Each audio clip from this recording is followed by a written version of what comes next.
K Umar മൗലവിയുടെ റഹിമഹുല്ല തർജുമാനുൽ ഖുർആൻ audio number 804. സൂറത്തുൻ നംൽ ആയത്തുകൾ 38 മുതൽ 63 വരെ, പേജ് നമ്പർ 1326. അഊദു ബില്ലാഹി മിനശ് ശൈത്വാനിർ റജീം. ബിസ്മില്ലാഹിർ റഹ്മാനിർ റഹീം. قال يا أيها الملأ أيكم يأتيني بعرشها قبل أن يأتوني مسلمين. قال عفريت من الجن أنا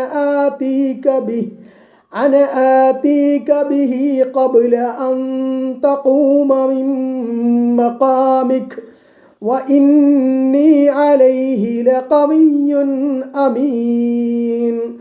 قال الذي عنده علم من الكتاب أنا آتيك به قبل أن يرتد إليك طرفك فلما رآه مستقرا عنده قال هذا من فضل ربي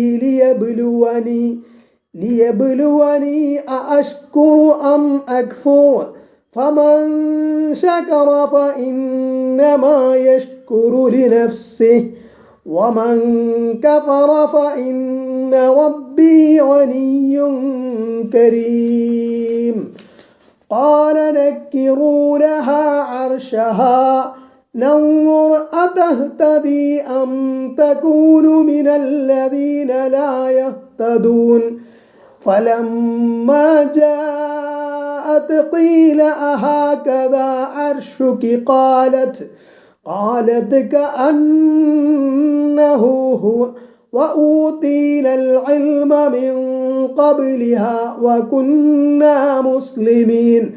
وصدها ما كانت تعبد من دون الله إنها كانت من قوم كافرين.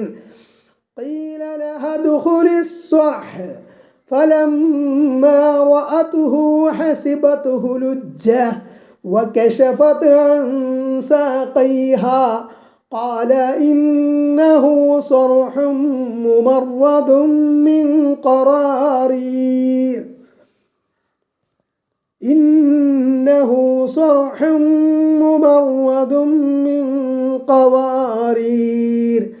قالت رب إني ظلمت نفسي وأسلمت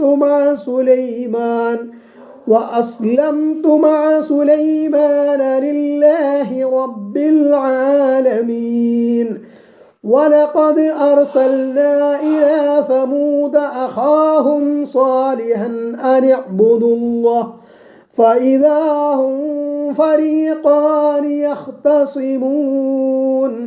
قال يا قوم لم تستعجلون بالسيئة قبل الحسنة لولا تستغفرون الله لعلكم ترحمون. قالوا اطيرنا بك وبمن معك قال طائركم عند الله بل أنتم قوم تفتنون. وكان في المدينة 9 رهط يفسدون في الأرض ولا يصلحون. قالوا تقاسموا بالله لنبيتنه وأهله ثم لنقولن لوليه ما شهدنا مهلك أهله وإنا لصادقون. ومكروا مكرا ومكرنا مكرا وهم لا يشعرون. فانظر كيف كان عاقبة مكرهم أنا دمرناهم وقومهم أجمعين.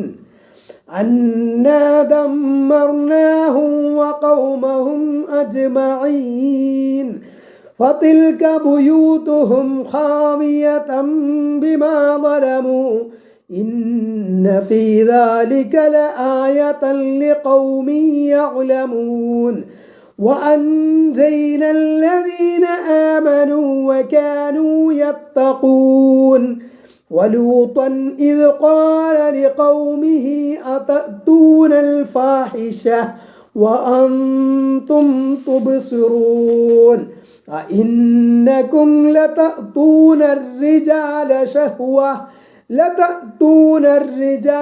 شهوة من دون النساء بل أنتم قوم تجهلون فما كان جواب قومه إلا أن قالوا أخرجوا آل لوط من قريتكم إنهم أناس يتطهرون فأنجيناه وأهله إلا امرأته قدرناها من الغابرين وأمطرنا عليهم مطرا فساء مطر المنذرين قل الحمد لله وسلام على عباده الذين اصطفى الله خير أما يشركون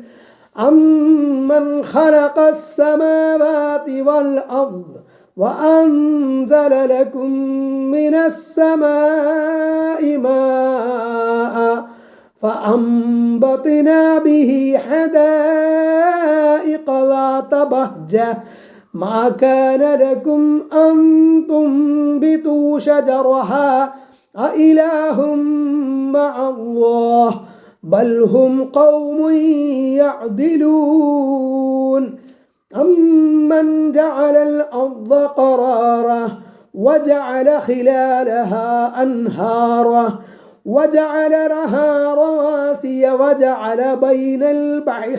وجعل بين البحرين حاجزا أإله مع الله بل أكثرهم لا يعلمون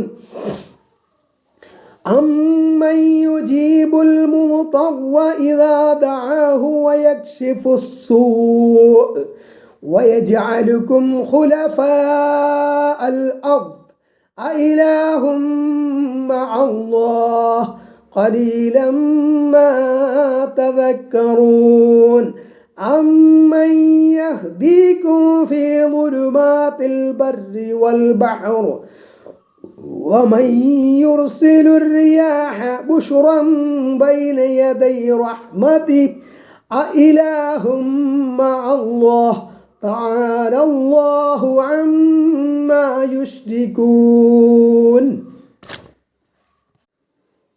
ഉമർ മൗലവിയുടെ റഹിമഹുല്ല തർജുമാനുൽ ഖുർആൻ ഓഡിയോ നമ്പർ 805 സൂറത്തു നംൽ ആയത്ത് 38 പേജ് നമ്പർ 1326. ഖുൽ യാ അയ്യുഹൽ മലഉ അയ്യുകും യഅതീനി ബിഅർശിഹാ. അദ്ദേഹം പറഞ്ഞു, ഏ പ്രമുഖന്മാരെ, അവളുടെ സിംഹാസനം എൻ്റെ അടുക്കൽ കൊണ്ടുവരാൻ നിങ്ങളിൽ ആരുണ്ട്? അതായത്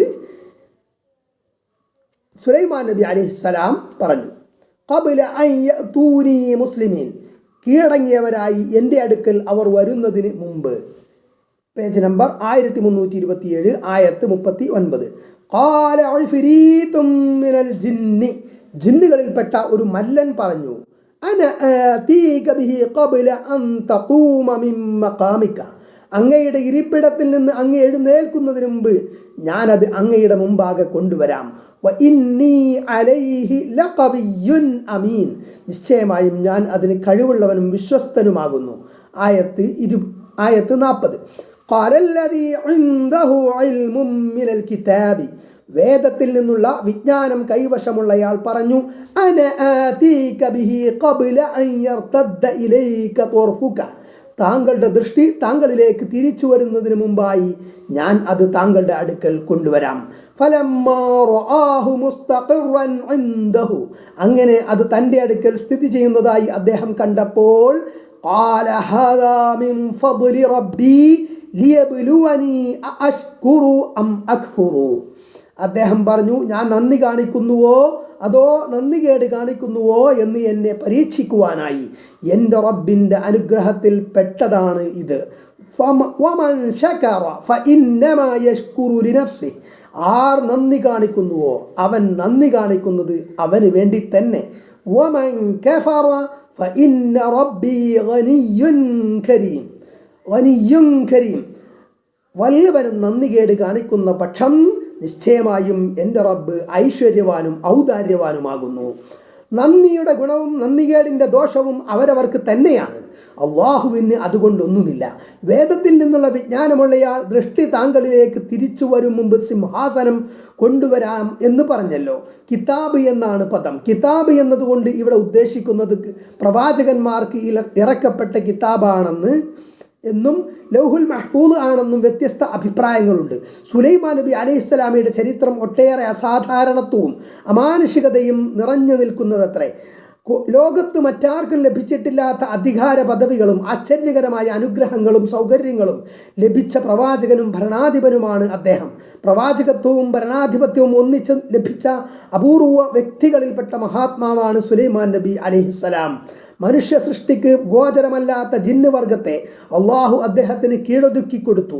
പക്ഷി ജന്തു ലജാലങ്ങളുടെ സംസാരം കേട്ട് മനസ്സിലാക്കുവാനുള്ള അപൂർവമായ കഴിവ് അള്ളാഹു അദ്ദേഹത്തിന് നൽകി. കാറ്റിനെ അദ്ദേഹത്തിന് അധീനമാക്കി കൊടുത്തു. ജനങ്ങളെ ഏകദൈവാരാധനയിലേക്ക് ക്ഷണിക്കുകയും സന്മാർഗം വിശദീകരിക്കുകയും ചെയ്യേണ്ട ബാധ്യതയും ഏൽപ്പിച്ചു. അതിനാവശ്യമായ ദിവ്യബോധനവും നൽകിക്കൊണ്ടിരുന്നു. അത്ഭുതകരമായ സവിശേഷതകളിൽ മഹത്വപ്പെട്ട സുലൈമാൻ നബി അലൈഹിസ്സലാമക്ക് പോലും സ്വയം അറിയാൻ കഴിയാത്ത സംഭവങ്ങൾ അന്ന് ലോകത്ത് നടന്നിരുന്നുവെന്ന് തെളിയിക്കുന്നതാണ് യമനിലെ രാജ്ഞിയുടെ കഥ. പഞ്ചേന്ദ്രിയങ്ങൾക്കപ്പുറത്തുള്ള ഏതൊരു വാർത്തയും സംഭവവും അള്ളാഹുവിൻ്റെ പ്രത്യേകമായ അനുഗ്രഹവും സന്ദേശവും ലഭിക്കുന്നതിലൂടെ മാത്രമേ അറിയുകയുള്ളൂ. അദൃശ്യജ്ഞാനത്തിൻ്റെ ഉടയവൻ അള്ളാഹു മാത്രമാണ് എന്ന തൗഹീദിൻ്റെ കാതൽ ഈ ചരിത്രത്തിലൂടെയും നമുക്ക് വ്യക്തമാക്കി തരുന്നു. Page number 1328. സബ് എന്നത് പുരാതന യമനിലെ ഒരു പട്ടണത്തിൻ്റെ ഗോത്രനാമമാകുന്നു. ക്രമേണ യമനിൻ്റെ പല ഭാഗങ്ങളും ഉൾപ്പെട്ട ഒരു രാഷ്ട്രത്തിൻ്റെ പേരായിത്തീർന്നു. ബിൽഖീസ് എന്നായിരുന്നു സബയിലെ രാജ്ഞിയുടെ പേർ. ബൈബിൾ കഥകളിൽ സുലൈമാൻ നബിയെ സോളമൻ, ശലോമൻ എന്നും രാജ്ഞിയെ ഷേബ എന്നുമാണ് പറയപ്പെടുന്നത്. ഹുദ്ഹുദ് പക്ഷിയിൽ നിന്നും അറിവ് ലഭിച്ചതനുസരിച്ച് ആ പക്ഷി മുഖേന തന്നെ അദ്ദേഹം രാജ്ഞിക്ക് രാജകീയ സന്ദേശം അയക്കുകയാണുണ്ടായത്. അവരുടെ കീഴൊതുങ്ങിക്കൊണ്ടുള്ള ആഗമന വേളയിൽ തൻ്റെ അധികാരശക്തിയും തനിക്ക് ലഭ്യമായ അസാധാരണ കഴിവുകളും രാജ്ഞിയെയും സംഘത്തെയും നേരിട്ട് ബോധ്യപ്പെടുത്തുന്നതിനാകാം അവരുടെ സിംഹാസനം തൻ്റെ മുമ്പിൽ വരുത്താൻ സുലൈമാൻ അലൈഹിസ്സലാം ആഗ്രഹിച്ചത്. ഈ സംഭവത്തിൻ്റെ വിവരണത്തിൽ വ്യാഖ്യാതാക്കളിൽ ചില അഭിപ്രായ ഭേദങ്ങൾ ഉണ്ടായിട്ടുണ്ട്. അത് സ്വാഭാവികമാണ്. ചരിത്രാതീത കാലത്തെ സംഭവങ്ങളാണല്ലോ അവ. ഖുർആൻ നൽകുന്ന അറിവുകളുടെ പശ്ചാത്തലത്തിൽ വ്യാഖ്യാതാക്കൾ എത്തിച്ചേരുന്ന നിഗമനങ്ങൾ മാത്രമാണത്. ഇത് വിശ്വാസകാര്യങ്ങളിലെ പ്രമാണങ്ങളായി കരുതേണ്ടതില്ല. ഇവിടെ ഇഫ്രീത്ത് എന്ന പദം മല്ലൻ, ശക്തൻ എന്ന അർത്ഥമാണ് സൂചിപ്പിക്കുന്നത്. ജിന്ന് വർഗത്തിൽപ്പെട്ട അസാധാരണ ശക്തിയുള്ള ഒരുവൻ എന്ന് മനസ്സിലാക്കാം. മനുഷ്യൻ്റെ കായിക ശക്തിക്ക് അതീതമായ പല കഴിവുകളും ജിന്നുകൾക്കുണ്ട്. സുലൈമാൻ അലൈഹിസ്സലാം ജിന്നുകളെ കൊണ്ട് മനുഷ്യർക്ക് അസാധ്യമായ വലിയ ജോലികൾ ചെയ്യിച്ചിരുന്നു. വേദത്തിൽ വിജ്ഞാനമുള്ളവൻ എന്ന ഖുർആന്റെ പ്രയോഗം വ്യാഖ്യാതാക്കളുടെ വിവിധ അഭിപ്രായങ്ങൾക്ക് കാരണമായിട്ടുണ്ട്. ജിബ്രീൽ എന്ന മലക്കാണത് എന്നത്രേ ഒരഭിപ്രായം. വേദഗ്രന്ഥങ്ങളിൽ അഗാധ പരിജ്ഞാനം നേടിയ ഒരു ഇസ്രായേൽ പണ്ഡിതനാണെന്ന് ആണ് മറ്റൊരു അഭിപ്രായം. സുലൈമാൻ അലൈഹിസ്സലാം തന്നെയാണിതെന്നും പലരും സമർത്ഥിക്കുന്നു. ആ രാജസദസ്സിൽ അദ്ദേഹത്തെക്കാൾ വേദവിജ്ഞാനം ലഭിച്ച ആൾ വേറെ ഉണ്ടാകുകയില്ലല്ലോ എന്നാണ് ഈ അഭിപ്രായക്കാരുടെ വാദം. എന്നാൽ ഖുർആൻ ഈ വ്യക്തി ആരാണെന്ന് വ്യക്തമാക്കിയിട്ടില്ല. അതിൻ്റെ രഹസ്യം എന്തെന്ന് അള്ളാഹുവിന് മാത്രമേ അറിയൂ. പ്രകാശവേഗത്തിൽ സിംഹാസനം എത്തിക്കാമെന്നാണല്ലോ ഈ വേദവിജ്ഞാനിയുടെ അവകാശവാദം. താങ്കളുടെ ദൃഷ്ടി താങ്കളിലേക്ക് തിരിച്ചു വരുന്നതിന് മുമ്പായി എന്ന പ്രയോഗം ശ്രദ്ധേയമാണ്. ഒരു വസ്തുവിലേക്ക് കണ്ണയച്ച് അതിൽ നിന്നും ദൃഷ്ടി തിരിച്ചെടുക്കുന്നതിന് മുമ്പ് എന്നോ കണ്ണടച്ച ശേഷം മിഴി തുറക്കുന്നതിന് മുമ്പോ രണ്ട് വിധത്തിലുമാകാം ഇത്. രണ്ടായാലും അത്യത്ഭുതകരമായ ഒരു സംഭവം തന്നെയാണിത്. ഇത് ഒരു ശാസ്ത്രീയ വിജ്ഞാനമാകുന്നു എന്ന CN മൗലവിയുടെ വാദം തള്ളേണ്ടത് തന്നെ. ആശ്ചര്യകരമാം വിധം സയൻസ് വളർന്നു വികസിച്ച ഇക്കാലത്തും തികച്ചും അസാധ്യമെന്ന് മനസ്സിലാക്കാൻ നിഷ്പ്രയാസവും കഴിയുന്ന പ്രസ്തുത കാര്യം കാര്യകാരണങ്ങൾക്ക് അതീതമായ കാര്യമാണെന്ന് പറയേണ്ടതില്ലല്ലോ. കിതാബ് എന്നതുകൊണ്ട് ഉദ്ദേശ്യം സുലൈമാൻ നബിക്ക് പ്രത്യേകമായി നൽകപ്പെട്ട ഒരു ഗ്രന്ഥമാണെന്ന് പറയപ്പെടുന്നു. വിശദാംശങ്ങൾ ആർക്കും അറിയില്ല.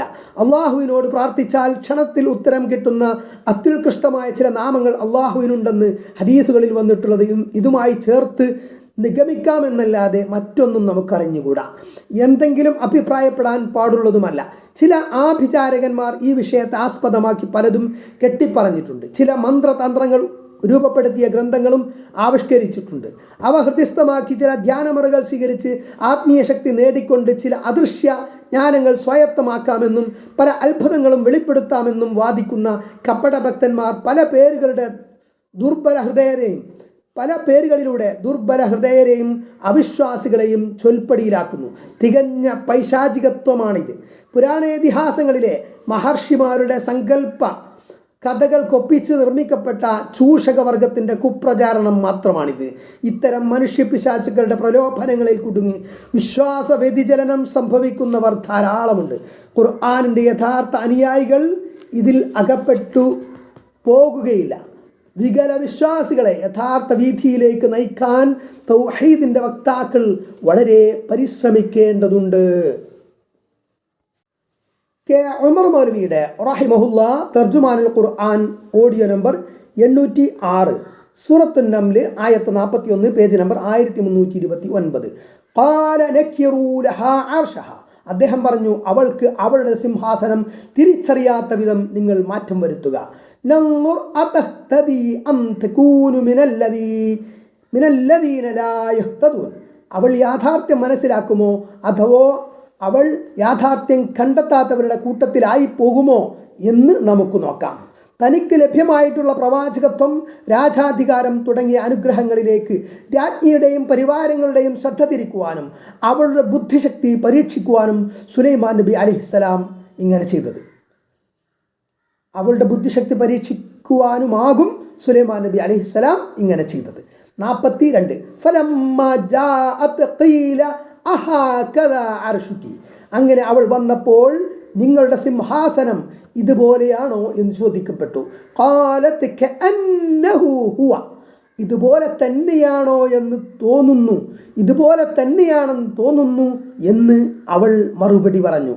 വഊതീനൽ ഇൽമ മിൻ ഖബ്ലിഹാ, ഇതിനു മുമ്പ് തന്നെ നമുക്ക് അറിവ് നൽകപ്പെട്ടിട്ടുമുണ്ട്. സുലൈമാൻ നബി അലൈഹി സ്വലാമയുടെ പ്രവാചകത്വം, അള്ളാഹു നൽകിയ എണ്ണമറ്റ അനുഗ്രഹങ്ങൾ ഇവയെ സംബന്ധിച്ച് ഇവിടെ എത്തുന്നതിന് മുമ്പ് തന്നെ ഞങ്ങൾ മനസ്സിലാക്കിയിട്ടുണ്ട്. അതെല്ലാം സത്യമാണെന്ന് ഇപ്പോൾ ബോധ്യമാവുകയും ചെയ്തു. വകുന്നാ മുസ്ലിമീൻ, ഞങ്ങൾ കീഴടങ്ങിയവരായി തീർന്നിട്ടുമുണ്ട്. ആയത്ത് 43. വസ്വദ്ദഹാ മാ കാനത് തഅബുദു മിൻ ദൂനില്ലാഹ്, അള്ളാഹുവിനെ വിട്ടുകൊണ്ട് അവർ ആരാധിച്ചിരുന്ന ദൈവങ്ങൾ അവളെ തടഞ്ഞു, അള്ളാഹുവിനെ മാത്രം ആരാധിക്കുന്നതിൽ നിന്ന് തടഞ്ഞു. ഇന്നഹാ കാനത് മിൻ ഖൗമിൻ കാഫിരീൻ, നിശ്ചയമായും അവൾ സത്യനിഷേധികളായ ഒരു സമൂഹത്തിൽ പെട്ടവളായിരുന്നു. സൂര്യനെ ആരാധിച്ചു കാഫിറായി പോയ ഒരു കൂട്ടരുടെ ഇടയിലാണല്ലോ അവൾ ജനിച്ചു വളർന്നത്. അതായത് അവർ മുമ്പ് എന്തായിരുന്നു? കാഫിറായിരുന്നു എന്നർത്ഥം, സത്യനിഷേധിയായിരുന്നു, തൗഹീദിൻ്റെ വക്താവ് ആയിരുന്നില്ല എന്നർത്ഥം. ആയത്ത് 44. ഖീല ലഹാ ദുഖുലിസ് സ്വറഹ, അവളോട് പറയപ്പെട്ടു കൊട്ടാരത്തിലേക്ക് പ്രവേശിച്ചു കൊള്ളുക. ഫലമ്മാ റഅതുഹു ഹസിബതുഹു ലുജ്ജതൻ, എന്നാൽ അത് കണ്ടപ്പോൾ അതൊരു ജലാശയമാണെന്ന് അവൾക്ക് തോന്നി. വകശഫത് അൻ സാഖൈഹാ, അവളുടെ കണങ്കാലുകളിൽ നിന്ന് അവൾ വസ്ത്രം പൊക്കുകയും ചെയ്തു. ആയത്ത് പേജ് നമ്പർ 1330. ഖാല ഇന്നഹു സർഹും മുമറദും മിൻ ഖവാരീറ, അദ്ദേഹം അതായത് സുലൈമാൻ അലൈഹിസ്സലാം പറഞ്ഞു, പളുങ്കു കഷ്ണങ്ങൾ കൊണ്ട് പാകിമിരുക്കിയ കൊട്ടാരമാണിത്. അത്യപൂർവമായ ഒരു കൊട്ടാരത്തിലേക്കാണ് അവൾ ആനയിക്കപ്പെട്ടത്. പളുങ്കുകൊണ്ട് നിർമ്മിച്ച ഒരു കൊട്ടാരം, വെള്ളമാണതെന്നവൾ വിചാരിച്ച് വസ്ത്രം പൊക്കിപ്പിടിച്ചു. ഖാലത്ത് റബ്ബി ഇന്നി വലംതു നഫ്സി, അവൾ പറഞ്ഞു, എൻ്റെ രക്ഷിതാവേ, ഞാൻ എന്നെ തന്നെ ദ്രോഹിച്ചിരിക്കുന്നു, ഞാൻ പാപിയായി പോയി, ഏകനായ സൃഷ്ടാവിലല്ല ഞാൻ വിശ്വസിച്ചിരുന്നത്. വഅസ്ലംതു മഅ സുലൈമാന ലില്ലാഹി റബ്ബിൽ ആലമീൻ. പ്രപഞ്ചനാഥനായ അള്ളാഹുവിന് സുലൈമാനോടൊപ്പം ഞാൻ ആത്മാർപ്പണം ചെയ്തിരിക്കുന്നു. ഇതിനുശേഷം എന്ത് സംഭവിച്ചുവെന്ന് ഖുർആൻ വ്യക്തമാക്കുന്നില്ല. മുസ്ലിമായ ശേഷം രാജ്ഞി യമനിലേക്ക് തിരിച്ചുപോയോ, സുലൈമാൻ നബി അലൈഹിസ്സലാം അവരെ വിവാഹം ചെയ്തോ, പല കഥകളും പ്രചാരത്തിലുണ്ട്. തെളിവില്ലാതെ നാം ഒന്നും വിശ്വസിക്കേണ്ടതില്ല. ഖുർആൻ വ്യക്തമാക്കിയത് മാത്രം മതി നമുക്ക്. ആയത്ത് 45. വലഖദ് അർസൽനാ ഇലാ സമൂദ അഖാഹും സ്വാലിഹാ. സമൂദ് സമുദായത്തിലേക്ക് അവരുടെ സഹോദരൻ സ്വാലിഹിനെ നാം നിയോഗിക്കുകയുണ്ടായി. അനി അബ്ദുല്ലാഹ്, അള്ളാഹുവിനെ നിങ്ങൾ ആരാധിക്കുവീനെന്ന് പ്രബോധനം ചെയ്യുവാൻ. പ്രാർത്ഥന തന്നെയാണ് ആരാധനയെന്ന് റസൂൽ സല്ലല്ലാഹു അലൈഹി വസല്ലം പറഞ്ഞതായി സ്ഥിരപ്പെട്ടിട്ടുണ്ട്. അപ്പോൾ അള്ളാഹുവെ രക്ഷിക്കണേ എന്ന് പ്രാർത്ഥിക്കണം. നേർച്ചക്കാരെ രക്ഷിക്കണേ എന്ന് പ്രാർത്ഥിക്കരുത്. പ്രാർത്ഥിച്ചാൽ കാഫിറായി പോകും. നേർച്ചക്കാരെ രക്ഷിക്കണേ എന്ന പ്രാർത്ഥന പാടില്ല. ആ പ്രാർത്ഥനയുടെ അടിസ്ഥാനത്തിലുള്ള കാര്യങ്ങളും പാടില്ല എന്ന് വന്നു. ജാറം കെട്ടിപ്പൊന്തിക്കൽ, ജാറങ്ങളിലേക്കുള്ള തീർത്ഥാടനം, അവിടെ ചെയ്തു വരുന്ന നേർച്ച വഴിപാടുകൾ, നേർച്ചക്കാരുടെ പേരിൽ നേർച്ചയാക്കൽ മുതലായതൊന്നും പാടില്ല. അതെല്ലാം ഷിർക്കാണ്. അതായത് ജാറം കെട്ടിപ്പൊക്കൽ ഷിർക്കാണെന്ന് പറയുമ്പോൾ ചിലർക്ക് സംശയം ഉണ്ടാവാം. അത് ജാറം കെട്ടിപ്പൊക്കുന്നതിൻ്റെ ഉദ്ദേശ്യം അതിൻ്റെ ജസ്റ്റ് ഒരു സംരക്ഷണം മാത്രമാണെങ്കിൽ പോലും അത് എന്താണ്, ഷിർക്കിലേക്കുള്ള വസീലയാണ്. അതേസമയം ജാറം കെട്ടിപ്പൊക്കുന്നത് അവിടെ ഇബാദത്ത് ചെയ്യാൻ വേണ്ടിയാണ്. ആ മറവിട്ട് കിടക്കുന്ന ആളോട് കാര്യങ്ങൾ അർപ്പിക്കാനും തേടാനും നേർച്ചയാക്കാനും ഒക്കെ വേണ്ടിയിട്ടാണെങ്കിൽ അപ്പോൾ അത് തനിച്ച ഷിർക്കായി മാറും. ഈ ഷിർക്കിൽ വാശി പിടിക്കുന്ന ആളുകൾ ജാറങ്ങളിലേക്ക് ഞങ്ങൾ പോകുന്നത് സിയാറത്തിന് വേണ്ടിയാണെന്ന് പറയാറുണ്ട്. പക്ഷേ സിയാറത്ത് വിരോധിക്കപ്പെട്ടതും അനുവദിക്കപ്പെട്ടതും ഉണ്ട്. വിരോധിക്കപ്പെട്ടതിൽ പെട്ടതാണ് ഈ സിയാറത്ത്. സിയാറത്ത് ഒരു ഇബാദത്താണല്ലോ. നേർച്ചക്കാരുടെ തൃപ്തിക്ക് വേണ്ടിയാണ് ഇവിടെ ഈ ഇബാദത്ത് ചെയ്തത്. അതുകൊണ്ട് ഇത് ഷിർക്കിൻ്റെ ഇബാദത്താകുന്നു. ഖബർ സിയാറത്ത് പരലോകത്ത് ഓർമ്മിക്കുവാനും അള്ളാഹുവിൻ്റെ തൃപ്തി ഉദ്ദേശിച്ചുകൊണ്ടുമാണെങ്കിൽ പുണ്യകർമ്മമാണ്. ഫഇദാഹും ഫരീഖാനി യഖ്തസിമൂൻ. അപ്പോഴത് അവർ അന്യോന്യം വഴക്കടിക്കുന്ന രണ്ട് കക്ഷികളായിത്തീരുന്നു. ഒരു കക്ഷി പ്രവാചകന്മാരുടെ ഉപദേശം സ്വീകരിച്ചു, മറ്റേ കക്ഷി എതിർത്തു. ആയത്ത് 46. ഖാല യാ ഖൗമി ലിമ തസ്തഅജിലൂന ബിസ്സയ്യിഅതി ഖബലൽ ഹസനതി. അദ്ദേഹം പറഞ്ഞു, എൻ്റെ ജനങ്ങളെ, നന്മക്ക് മുമ്പായി നിങ്ങൾ തിന്മക്ക് ധൃതി കൂട്ടുന്നത് എന്തിനാണ്? ആര്? അതായത് സ്വാലിഹ് നബി അലൈഹിസ്സലാം. Page number 1331. ലൗലാ തസ്തഗ്ഫിറൂനല്ലാഹ ലഅല്ലക്കും തുർഹമൂൻ. നിങ്ങൾക്ക് കാരുണ്യം നൽകപ്പെടുന്നതിന് വേണ്ടി നിങ്ങൾ അല്ലാഹുവിനോട് പാപമോചനം തേടാത്തതെന്ത്? സ്വാലിഹ് നബി അലൈഹിസ്സലാം ശിക്ഷയെ സംബന്ധിച്ച് താക്കീത് ചെയ്തപ്പോൾ ആ ശിക്ഷ നടപ്പിൽ വരുത്തുക, അത് കണ്ടാൽ ഞങ്ങൾ വിശ്വസിച്ചു കൊള്ളാം എന്ന് അവർ പറഞ്ഞു. അപ്പോഴാണ് മേൽപ്രകാരം അദ്ദേഹം പറഞ്ഞത്, നിങ്ങൾ വിശ്വസിക്കുകയും അതിനെ തുടർന്നുള്ള ഗുണങ്ങൾക്ക് അവകാശികളായിത്തീരുകയും ചെയ്യുന്നതിന് മുമ്പ് ആ ശിക്ഷ നടപ്പിൽ വരട്ടെ എന്ന് പറഞ്ഞ് ബദ്ധപ്പാട് കാണിക്കുന്നത് എന്തിന്? അത് നിങ്ങൾക്ക് നല്ലതല്ല. ശിക്ഷ വന്നാൽ പിന്നെ മോചനമില്ല. കുഫറിൽ നിന്ന് ഖേദിച്ചു മടങ്ങി അള്ളാഹുവിനോട് പൊറുക്കലിന് തേടലാണ് നിങ്ങൾക്ക് നല്ലത്. അള്ളാഹുവിൻ്റെ കാരുണ്യം നിങ്ങൾക്ക് ലഭിക്കും.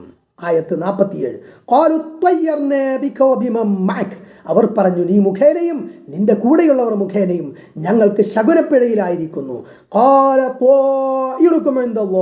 അദ്ദേഹം പറഞ്ഞു, നിങ്ങളുടെ ശകുനം അല്ലാഹുവിൻ്റെ അടുക്കൽ തന്നെയാണ്. ബൽ അൻതും ഖൗമുൻ തുഫ്തനൂൻ. അല്ല, നിങ്ങൾ പരീക്ഷിക്കപ്പെടുന്ന ഒരു ജനതയാകുന്നു. സമൂഹത്തിലുണ്ടാകുന്ന ആപത്തുകളും അനിഷ്ട സംഭവങ്ങളും സത്യപ്രബോധകരുടെ ശകുനപ്പിഴയാണെന്ന് സന്മാർഗ വിരോധികൾ പറയാറുണ്ട്. നീയും നിന്റെ ആളുകളും ഞങ്ങളുടെ ഇടയിൽ ഉള്ളതുകൊണ്ടാണ് ഞങ്ങൾക്ക് ആപത്തുകൾ പിണഞ്ഞതെന്ന് ഞങ്ങൾ ശകുനം നോക്കി മനസ്സിലാക്കിയെന്ന് നിഷേധികൾ പറഞ്ഞു. അവർ ശകുനം നോക്കുന്നവരായിരുന്നു. അതിന് സ്വാലിഹ് അലൈഹിസ്സലാം മറുപടി പറഞ്ഞു, നിങ്ങൾക്ക് വരുന്നതൊക്കെ അള്ളാഹുവിൻ്റെ അടുക്കൽ നിന്നാണ്. എനിക്കോ വേറെ ആർക്കെങ്കിലുമോ നിങ്ങൾക്ക് ഗുണം ചെയ്യാനോ ദോഷം ഏൽപ്പിക്കാനോ സാധ്യമല്ല. നിങ്ങൾ അള്ളാഹുവിന് കീഴൊതുങ്ങുന്നുവോ എന്ന് പരീക്ഷിക്കുകയാണ്. ആയത്ത് 48. വകാന ഫിൽ മദീനതി തിസ്അതു റഹ്തിൻ. ആ പട്ടണത്തിൽ 9 ആളുകൾ ഉണ്ടായിരുന്നു. യുഫ്സിദൂന ഫിൽ അർദി. ഭൂമിയിൽ അവർ കുഴപ്പമുണ്ടാക്കും. വലാ യുസ്ലിഹൂൻ. അവർ നന്മയുണ്ടാക്കുകയില്ല. ആയത്ത് 49. ഖാലൂ തഖാസമു ബില്ലാഹി ലനുബയ്യിതന്നഹു വഅഹ്ലഹു. അവർ പറഞ്ഞു, അള്ളാഹുവിനെ മുൻനിർത്തി നിങ്ങൾ ശപഥം ചെയ്യുക, അദ്ദേഹത്തെയും അദ്ദേഹത്തിൻ്റെ കുടുംബത്തെയും രാത്രി ഞങ്ങൾ വകവരുത്തുമെന്ന്. മാ ഷഹിദിന മഹ്ലിക അഹ്ലിഹി. പിന്നെ അദ്ദേഹത്തിൻ്റെ അവകാശിയോട് കുടുംബത്തിൻ്റെ നാശത്തിന് ഞങ്ങൾ സാക്ഷ്യം വഹിച്ചിട്ടില്ലെന്ന് പറയണമെന്നും നിങ്ങൾ പ്രതിജ്ഞ ചെയ്യുക എന്നവർ ഗൂഢാലോചന നടത്തി. Page number 1332. വ ഇന്നാ ലസ്വാദിഖൂൻ, നിശ്ചയമായും ഞങ്ങൾ സത്യം പറയുന്നവരാകുന്നു എന്നും. സമൂദ് ഗോത്രം ഒട്ടകത്തെ അറുകൊല ചെയ്തു. പ്രത്യക്ഷ ദൃഷ്ടാന്തമായ ഒട്ടകത്തെ അറുത്തതിനെ തുടർന്ന് 3 ദിവസത്തെ അവധിയാണ് അവർക്ക് നൽകപ്പെട്ടത്. സ്വാലിഹ് അലൈഹി ഇസ്ലാം ആ അന്ത്യശാസനം അവർക്ക് നൽകി. ഈ സന്ദർഭത്തിൽ പ്രവാചകനെയും അനുയായികളെയും രാത്രിയിൽ കൊന്നുകളയാൻ അവർ ഗൂഢാലോചന നടത്തി. ആ അതിക്രമകാരികൾക്ക് നേതൃത്വം നൽകിയ ധിക്കാരികളാണ് 9 പേർ. ഇതിലൊരുത്തനാണ് ഒട്ടകത്തെ അറുകൊല നടത്തിയത്. നബിയെയും സത്യവിശ്വാസികളെയും ഗൂഢമായി രാക്കൊല ചെയ്യുവാനും അദ്ദേഹത്തിൻ്റെ ബന്ധുക്കളോട് കുറ്റം നിഷേധിക്കുവാനും അവർ ശപഥം ചെയ്ത് തീരുമാനിച്ചു. എന്നാൽ അവരുടെ ഗൂഢാലോചന പൊളിഞ്ഞുപോയി, അവരുടെ തന്ത്രങ്ങൾ പാഴായെന്ന് ഖുർആൻ വ്യക്തമാക്കുന്നു. ആയത്ത് 50. വമകറൂ മകറ, അവർ ഒരു തന്ത്രം പ്രയോഗിച്ചു. വമകർനാ മകറൻ വഹും ലാ യശ്ഉറൂൻ, അവർ ഓർക്കാതിരിക്കെ നാമും തന്ത്രം പ്രയോഗിച്ചു. ആയത്ത് 51. ഫൻദുർ കൈഫ കാന ആഖിബതു മക്രിഹിം, എന്നിട്ട് അവരുടെ തന്ത്രപ്രയോഗത്തിൻ്റെ പര്യവസാനം എങ്ങനെയായിരുന്നു എന്ന് നോക്കുക. അന്നാ ദമ്മർനാഹും വഖൗമഹും അജ്മഈൻ, അതെ, അവരെയും അവരുടെ ജനതയും ഒന്നായി നാം തകർത്തു കളഞ്ഞു. ആയത്ത് 52. ഫതിൽക ബുയൂതുഹും ഖാവിയതൻ ബിമാ ളലമു, അങ്ങനെ അതാ അവർ അക്രമം ചെയ്തത് നിമിത്തം അവരുടെ വീടുകൾ വീണടിഞ്ഞ് കാലിയായതായി കിടക്കുന്നു. ഇന്ന ഫീ ദാലിക ലആയതൻ ലിഖൗമി യഅലമൂൻ, നിശ്ചയമായും മനസ്സിലാക്കുന്ന ജനങ്ങൾക്ക് അതിൽ ഒരു ദൃഷ്ടാന്തമുണ്ട്. ആയത്ത് 53. വഅൻജൈനല്ലദീന ആമനു വകാനു യത്തഖൂൻ, വിശ്വസിക്കുകയും ധർമ്മനിഷ്ഠ പാലിച്ചുകൊണ്ടിരിക്കുകയും ചെയ്യുന്നവരായ കൂട്ടരെ നാം രക്ഷിക്കുകയും ചെയ്തു. ഇവർക്ക് രക്ഷ ലഭിക്കാനുള്ള അടിസ്ഥാന കാരണം സത്യവിശ്വാസവും ഭക്തിയുമാണ് എന്നിവിടെ വ്യക്തമാക്കി. കുടുംബമഹിമയോ മറ്റ് പദവികളോ ഒന്നുമല്ല. കെ ഉമർ മൗലവിയുടെ റഹിമഹുല്ലാ തർജുമാനുൽ ഖുർആൻ ഓഡിയോ നമ്പർ 807, സൂറത്തുൻ നംൽ, ആയത്ത് 54, പേജ് നമ്പർ 1332. വലൂതൻ ഇദ് ഖാല ലിഖൗമിഹി, ലൂത്തിനെയും നാം അയച്ചു, അദ്ദേഹം തൻ്റെ ജനങ്ങളോട് പറഞ്ഞ സന്ദർഭം. അതതൂനൽ ഫാഹിഷത, നിങ്ങൾ നീചവൃത്തി ചെയ്യുകയാണോ? വഅൻതും തുബ്സിറൂൻ, നിങ്ങൾ കണ്ടറിഞ്ഞുകൊണ്ട്. Page number 1333. സ്വവർഗരതി മഹാചീത്തയാണെന്ന് നല്ല ബോധ്യമുണ്ടായിരിക്കെ തന്നെ ഈ നീചപ്രവൃത്തി നിങ്ങൾ ചെയ്യുകയാണോ? അറിയാതെ ചെയ്യുന്നതാണെങ്കിൽ സ്വല്പം ഭേദമുണ്ട്. നിങ്ങൾ ഇത് ചെയ്യുന്നത് അറിഞ്ഞുകൊണ്ടാണ്, അതുകൊണ്ട് നിങ്ങളുടെ കാര്യം മഹാമോശം തന്നെ. ആയത്ത് 55. അഇന്നകും ലതൂന റിജാല ശഹവതൻ മിൻ ദൂനിൻ നിസാഇ, നിങ്ങൾ കാമവികാരത്താൽ പെണ്ണുങ്ങളെ വിട്ട് ആണുങ്ങളെ സമീപിക്കുകയാണോ? ബൽ അൻതും ഖൗമുൻ തജ്ഹലൂൻ, എന്നാൽ നിങ്ങൾ അവിവേകം പ്രവർത്തിക്കുന്ന ഒരു കൂട്ടരാകുന്നു. ആയത്ത് 56. ഫമാ കാന ജവാബ ഖൗമിഹി, അപ്പോൾ അദ്ദേഹത്തിൻ്റെ ജനതയുടെ മറുപടി ഇല്ല അൻ ഖാലു അഖ്രിജു ആല ലൂത്തിൻ മിൻ ഖറിയതികും, ലൂത്തിൻ്റെ അനുയായികളെ നിങ്ങളുടെ നാട്ടിൽ നിന്ന് നിങ്ങൾ പുറത്താക്കുക എന്ന് പറയുക മാത്രം. ഇന്നഹും ഉനാസുൻ യതതഹറൂൻ, നിശ്ചയമായും അവർ ശുദ്ധി അവലംബിക്കുന്ന കുറേ ആളുകളാകുന്നു. നോക്കുക, പ്രവാചകന്മാരുടെ ജനതകളുടെ സ്വഭാവമാണിത്. നീചവൃത്തി ഉപേക്ഷിക്കാൻ ഉപദേശിച്ചവരെയും അത് സ്വീകരിച്ചവരെയും എല്ലാം നാട് കടത്തണമെന്നാണ് അവരുടെ തീരുമാനം.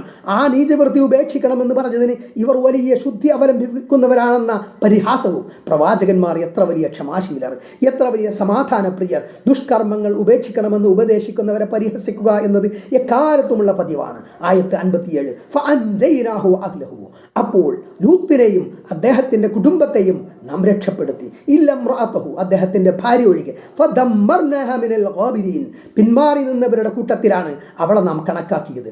ആയത്ത് 58. വഅംതർനാ അലൈഹിം മതറ, അവരിൽ നാം ഒരു മഴ വർഷിപ്പിക്കുകയും ചെയ്തു. ഫസാഅ മതറുൽ മുൻദരീൻ, താക്കീത് നൽകപ്പെട്ടവർക്ക് കിട്ടിയ മഴ എത്ര ചീത്ത. കഴിഞ്ഞ അധ്യായത്തിൽ വിശദീകരണം വന്നിട്ടുണ്ട്. ഷുഅറാ 160 മുതൽ 174 വരെ നോക്കുക. ആയത്ത് 9. ഖുലിൽ ഹംദുലില്ലാഹ്, പറയുക സർവസ്തുതിയും അല്ലാഹുവിന്. വസലാമുൻ അലാ ഇബാദിഹില്ലദീന ഇസ്തഫ, അവൻ തെരഞ്ഞെടുത്ത അവൻ്റെ അടിയാറുകൾക്ക് ശാന്തി. Page number 1334. അല്ലാഹു ഖൈറുൻ അമ്മാ യുശ്രികൂൻ, അല്ലാഹു ആണോ അത് ഏറ്റവും ഉത്തമൻ, അഥവാ അവർ അവനോട് പങ്കു ചേർക്കുന്നവയോ? ആയത്ത് 60. അമ്മൻ ഖലഖസ് സമാവാതി വൽ അർദ, അഥവാ ആകാശങ്ങളെയും ഭൂമിയെയും സൃഷ്ടിച്ചവനോ? വഅൻസല ലക്കും മിനസ് സമാഇ മാഅ, നിങ്ങൾക്ക് വേണ്ടി ആകാശത്തിൽ നിന്ന് അവൻ വെള്ളമിറക്കുകയും ഫഅംബത്നാ ബിഹി ഹദായിഖ ദാത ബഹ്ജത്തിൻ, അങ്ങനെ ആ വെള്ളം മുഖേന കൗതുകമുള്ള തോട്ടങ്ങളെ നാം ഉൽപ്പാദിപ്പിക്കുകയും ചെയ്തവനോ? അതോ അവരുടെ ദൈവങ്ങളോ ആരാണ് ആരാധനക്ക് അർഹൻ? മകാനലക്കും അൻതുംബിതു ഷജറഹ, അതിലെ മരങ്ങളെ മുളപ്പിക്കുവാൻ നിങ്ങൾക്ക് കഴിയുമായിരുന്നില്ല. അഇലാഹും മഅല്ലാഹ്, അല്ലാഹുവിൻ്റെ കൂടെ മറ്റൊരു ആരാധ്യനോ? ബൽ ഹും ഖൗമുൻ യഅദിലൂൻ, എന്നാൽ അവർ സത്യത്തിൽ നിന്ന് തെറ്റിപ്പോകുന്ന ഒരു ജനതയാകുന്നു.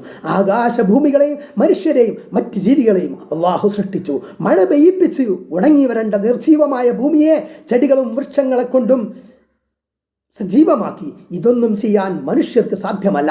ഇപ്രകാരം സമഗ്രമായ കഴിവും വിശാലമായ കാരുണ്യവുമുള്ള അള്ളാഹുവിനോടൊപ്പം മറ്റൊരു ആരാധ്യനുണ്ടോ? മറ്റേതൊരുവനാണ് മേൽപ്പറഞ്ഞ വിധത്തിൽ കഴിവുള്ളവൻ, കാരുണ്യമുള്ളവൻ? അള്ളാഹുവിനെ മാത്രമേ ആരാധിക്കാവൂ എന്ന് പറഞ്ഞതിൻ്റെ ന്യായം മേൽപ്പറഞ്ഞതാകുന്നു. സൃഷ്ടിക്കലും പരിപാലിക്കലും മറ്റുള്ളവരെ ഒന്നും ആരാധിക്കാൻ പാടില്ലാത്തതിൻ്റെ കാരണം ഇത് തന്നെ. എന്തുകൊണ്ടെന്നാൽ സൃഷ്ടിപ്പിലും പരിപാലനത്തിലും അവർക്ക് യാതൊരു പങ്കുമില്ല. ആയത്ത് 61. അമ്മൻ ജഅലൽ അർദ ഖറാറ, അഥവാ ഭൂമിയെ വാസയോഗ്യമാക്കിയവനോ? വജഅല ഖിലാലഹ അൻഹാറ, അതിനിടയിൽ നിന്ന് അവൻ നദികൾ ഉണ്ടാക്കുകയും ചെയ്തു. വജഅല ലഹാ റവാസിയ, അവൻ അതിൽ ഉറച്ചു നിൽക്കുന്ന പർവ്വതങ്ങളും ഉണ്ടാക്കി. വജഅല ബൈനൽ ബഹ്റൈനി ഹാജിസ, രണ്ട് ജലാശയങ്ങൾക്കിടയിൽ അവൻ ഒരു തടസ്സമുണ്ടാക്കുകയും ചെയ്തു. അഇലാഹും മഅല്ലാഹ്, അല്ലാഹുവിൻ്റെ കൂടെ മറ്റൊരു ആരാധ്യനോ? ബൽ അക്സറുഹും ലാ യഅലമൂൻ, എന്നാൽ അവരിൽ അധിക പേരും അറിയുന്നവരല്ല. കോടാനുകോടി ഗാലക്സികളിൽ ഓരോന്നിലും കോടിക്കണക്കിന് നക്ഷത്രങ്ങൾ. അതിലൊരു നക്ഷത്രമായി സൂര്യന് ചുറ്റും കറങ്ങുന്ന ഗ്രഹങ്ങളിലൊന്നു മാത്രമാണ് ഭൂമി. എന്നാൽ ഭൂമിയെപ്പോലെ മറ്റൊരു ഗ്രഹവും ഇല്ലത്രേ. Page number 1335. ജീവൻ നിലനിൽക്കുന്ന മനുഷ്യവാസയോഗ്യമായ വേറെ ഒരിടവും ശാസ്ത്രം ഇതുവരെ കണ്ടെത്തിയിട്ടില്ല. അനന്തവിശാലമായ പ്രപഞ്ചത്തിലെ എവിടെയെങ്കിലും ജീവന്റെ കണികയുണ്ടോ എന്ന് അന്വേഷിച്ചു കൊണ്ടിരിക്കുകയാണ് ശാസ്ത്രം. അറിഞ്ഞിടത്തോളം ഭൂമിയെപ്പോലെ വേറൊരു ഗ്രഹം കണ്ടെത്തിയിട്ടില്ല. ഈ നിലക്ക് ഭൂമിയെ വാസയോഗ്യമാക്കിയ സർവ്വലോക രക്ഷിതാവിനെ നമിക്കാതിരിക്കാൻ ബുദ്ധിയുള്ളവന് സാധ്യമേയല്ല. ഈ മരങ്ങളും ചെടികളും പുഴകളും അരുവികളും മലകളും കാടുകളും പുൽമേടുകളും കടലും ലക്ഷോപലക്ഷം ജീവജാലങ്ങളും ആരാണവയെ സൃഷ്ടിച്ച് പരിപാലിക്കുന്നത്? മേൽപ്പറഞ്ഞ കാര്യങ്ങളൊക്കെ അള്ളാഹുവിൻ്റെ പരിപൂർണ നിയന്ത്രണത്തിലാകുന്നു. അള്ളാഹുവിന് പുറമേ മനുഷ്യൻ ആരാധിച്ചു കൊണ്ടിരിക്കുന്ന ദൈവങ്ങൾക്കൊന്നും യാതൊരുവിധ കഴിവുമില്ല. പകൽ വെളിച്ചം പോലെ വ്യക്തമായി തെളിഞ്ഞു കിടക്കുന്ന വസ്തുതയാണിത്. അനേകായിരം ദൈവങ്ങളും ആരാധ്യരും ലോകത്തുണ്ട്. ജീവിച്ചിരിക്കുന്ന മനുഷ്യരിലും ദൈവം ചമഞ്ഞു നടക്കുന്നവർ ധാരാളമുണ്ട്. അവരിൽ ആരെങ്കിലും അവകാശപ്പെട്ടിട്ടുണ്ടോ ഞാനാണ് ഇതൊക്കെ സൃഷ്ടിച്ചതെന്ന്? എന്നിട്ട് ഒന്നിനും കഴിയാത്തവരെ അള്ളാഹുവിനോടൊപ്പം ഇലാഹാക്കുക എന്നത് എന്തൊരു വിഡ്ഢിത്തമാണ്. അതായത് മനുഷ്യവാസമുള്ളത് ഭൂമിയിലാണല്ലോ, എന്നാൽ മറ്റു ഗ്രഹങ്ങളിലും ആകാശലോകത്ത് ഒരുപക്ഷെ ജീവികളുണ്ടായേക്കാം. അള്ളാഹു ആലം. ഏതായാലും ആകാശലോകത്ത് മലക്കുകളുണ്ട് എന്നുള്ള കാര്യം അറിയപ്പെട്ടതാണ്. മറ്റു ജീവികളും ഉണ്ടായേക്കാം. ഇതേ സംബന്ധിച്ച് പ്രത്യേകമായ പഠനം തന്നെയുണ്ട് ഇന്ന്. എക്സ്ട്രാ ടെറസ്ട്രിയൽ ഇൻ്റലിജൻസ് എന്ന് പറഞ്ഞിട്ട് കാണാം. Settee, search for extra terrestrial intelligence. ആയത്ത് 62. ഗതികെട്ടവൻ പ്രാർത്ഥിച്ചാൽ അവന് ഉത്തരം ചെയ്യുന്നവരോ? വിഷമം നീക്കിത്തരികയും നിങ്ങളെ ഭൂമിയിൽ പ്രതിനിധികളാക്കുകയും ചെയ്യുന്നവനോ? അതല്ല നിങ്ങളുടെ ദൈവങ്ങളോ? അള്ളാഹുവിനോടൊപ്പം മറ്റൊരാരാധ്യനോ? ഖലീലമ്മാ തദക്കറൂൻ, കുറച്ചു മാത്രമേ നിങ്ങൾ ചിന്തിക്കുന്നുള്ളൂ. ആയത്ത് 63. അഥവാ കരയിലെയും കടലിലെയും ഇരുട്ടുകളിൽ നിങ്ങളെ വഴി കാണിക്കുകയും മുൻകാലത്ത് സഞ്ചാരികൾക്ക് നക്ഷത്രങ്ങളും മറ്റുമായിരുന്നു വഴിയടയാളങ്ങൾ. കരയിലും കടലിലും ആകാശത്തും സഞ്ചരിക്കുന്ന വാഹനങ്ങൾക്ക് കൃത്യമായി വഴിതെറ്റാതെ സഞ്ചരിക്കാൻ ഉതകുന്ന ഉപഗ്രഹ നിയന്ത്രണത്തിലുള്ള ആധുനിക ഉപകരണങ്ങൾ ധാരാളമായി ഇപ്പോൾ ഉപയോഗിച്ചു വരുന്നു. ഈ സംവിധാനങ്ങളെല്ലാം ഒരുക്കാനുള്ള ബുദ്ധിപരവും ശാരീരികവുമായ കഴിവുകളും സാഹചര്യങ്ങളും മനുഷ്യന് നൽകി. അതിനനുസരിച്ച് പ്രകൃതിയെ സംവിധാനിച്ചൊരുക്കിയവൻ അല്ലാഹു ആകുന്നു ജല്ല ജലാലു. അവന്റെ കാരുണ്യത്തിന് മുമ്പായി സന്തോഷവാർത്ത അറിയിച്ചുകൊണ്ട് കാറ്റുകളെ അയക്കുകയും ചെയ്യുന്നവനോ? അതല്ല നിങ്ങളുടെ ദൈവങ്ങളോ? മഴയ്ക്ക് മുമ്പ് ഒരു കാറ്റടിക്കാറുണ്ടല്ലോ, അപ്പോൾ മഴയിതാ വരുന്നു എന്ന് മനുഷ്യർ ആനന്ദം കൊള്ളാറുമുണ്ട്. കാറ്റുകൾ എന്നിവിടെ ബഹുവചനമാക്കി പറഞ്ഞതിൽ കാര്യമായി എന്തോ ഉണ്ട്. നബി സല്ലല്ലാഹു അലൈഹി വസല്ലം കാറ്റ് വരുമ്പോൾ അള്ളാഹുവേ ഇതിനെ ഒറ്റക്കാറ്റ് ആക്കരുതേ, കാറ്റുകൾ ആക്കേണമേ എന്ന് പ്രാർത്ഥിക്കാറുണ്ടായിരുന്നു. അപ്പോൾ അതിലെന്തോ ഉണ്ടെന്ന് തീർച്ച. ശിക്ഷയായി കാറ്റിനെ അയച്ചു എന്ന പ്രയോഗവും ഗുണമായി വരുന്നതിനെ കാറ്റുകളെ അയച്ചു എന്നുമാണ് ഖുർആനിലുള്ള പ്രയോഗം. ഒന്ന് ഏകവചനവും മറ്റേത് ബഹുവചനവും. ഇലാഹും മഅല്ലാഹ്, അള്ളാഹുവിനോടൊപ്പം മറ്റൊരാരാധ്യനോ അങ്ങനെ ഉണ്ടാവാൻ യാതൊരു സാധ്യതയുമില്ലല്ലോ. വേറൊരു ആരാധ്യനും കൂടിയുണ്ടെന്ന് പറയുന്നവൻ ബുദ്ധി കീഴ്ക്കാന്തൂക്കായവനും ആകുന്നു. ഇവർ സങ്കല്പിക്കുന്ന ഇലാഹുകളെല്ലാം കൂടി ശ്രമിച്ചാലും ഒരു ഈച്ചയെ സൃഷ്ടിക്കാൻ കഴിയുകയില്ല. ഈച്ച അവരിൽ നിന്ന് വല്ലതും എടുത്തുകൊണ്ടുപോയാൽ അത് മടക്കി വാങ്ങാൻ പോലും അവർക്ക് കഴിയുകയില്ല എന്ന് ഖുർആന്റെ പ്രസ്താവന മനുഷ്യർ ഓർക്കുന്നില്ലേ? ഹജ്ജ് 73. ഇത്ര അപാരമായ കഴിവുള്ളവനോടൊപ്പം മറ്റുള്ളവർ ആരാധിക്കപ്പെടുകയോ? തആലല്ലാഹു അമ്മാ യുശ്രികൂൻ, ഇവർ പങ്കുചേർക്കുന്നതിൽ നിന്നെല്ലാം അള്ളാഹു മഹോന്നതനായിരിക്കുന്നു.